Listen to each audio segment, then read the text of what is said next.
Bank of America just stole a bunch of people's money. People woke up to find that there was money missing out of their banks if they banked with Bank of America, because people who made Zelly transactions were noticing the same thing. They said that it's not that there's money missing, it's just delayed. The Simpsons predicted the Bank of America having this very problem. And so it's interesting that they're trying to correlate this with Zelle payments. We're just going to make Zelle payments more questionable. You know why? The Fed Now app going to try to replace instant transfer payments like Zelle and Venmo. And so if they keep creating these problems and money becomes withheld constantly, people will start losing trust in them. And eventually the Federal Reserve will come out and say, we have the same services, but you'll never have to worry about problems with payment because we're the Federal Reserve. Everybody will have the illusion that's going to be more better, more stable. But once the Fed has all control of your income, they can do whatever they want.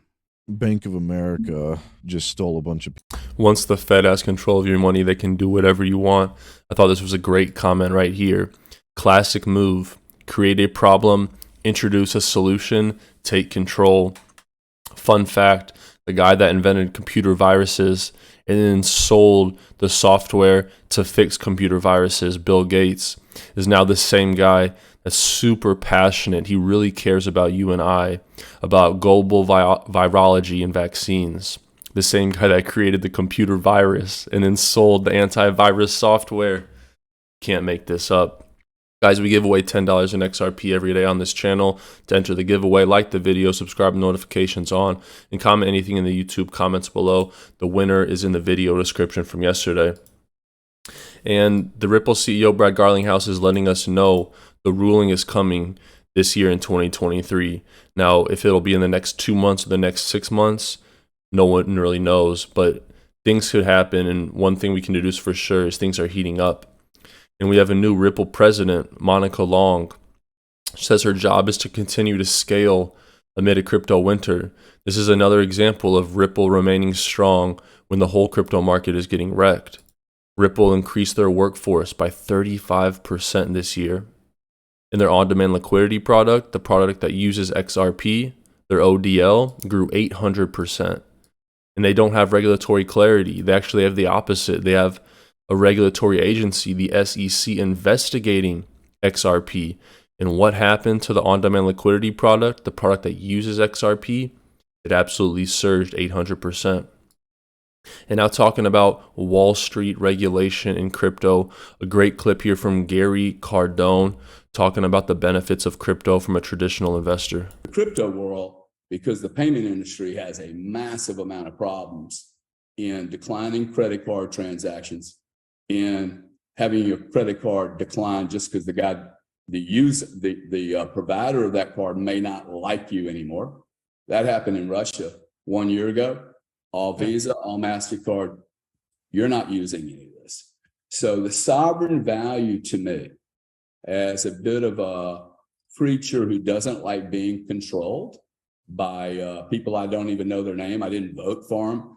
I like crypto because at least for a small percentage, 3%, 5%, 10%, I have some sovereign, I've managed a bit of my sovereign risk, right? Like, I just want to leave the country now. I'm going to go live on a sailboat. This is a great point, guys. If you have $100,000 in your bank account, I challenge you to go try and withdraw that $100,000 tomorrow. They're going to want to know, why do you want your money? What are you going to spend your money on? And most likely you won't even be able to withdraw it. How many times have you been in a different country and your credit cards haven't worked? Fraud aside, you don't always have access to your money, and it makes sense. These banks don't actually have your money in their reserves. And this is the true value of cryptocurrency. But this came out yesterday. The administration's roadmap to mitigate cryptocurrency risks from the White House. They say in May, a so-called stablecoin, they're talking about Terra Luna imploded, prompting a wave of insolvencies. But really quick before I cover this, guys, what's going on with the U.S. national debt clock? We know the U.S. national debt is crazy. Look at the interest payment. The interest payment on the U.S. national debt for Q4 of 2022 was $853 billion. That was an interest payment. And it's only going up exponentially. So this is just more evidence that this current financial system cannot continue. Now, something interesting about the US debt, look right here in the bottom right. Why is dollar to silver ratio $0 per ounce? Oil, $0 per barrel.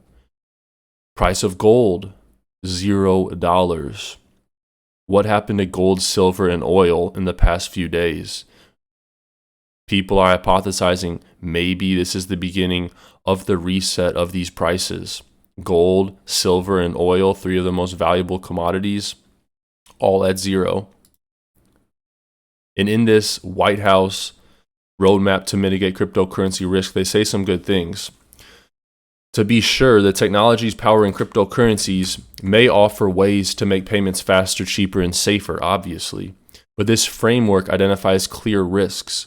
For example, some cryptocurrencies ignore applicable financial regulations and basic risk controls, practices that protect the country's households, businesses, and economies.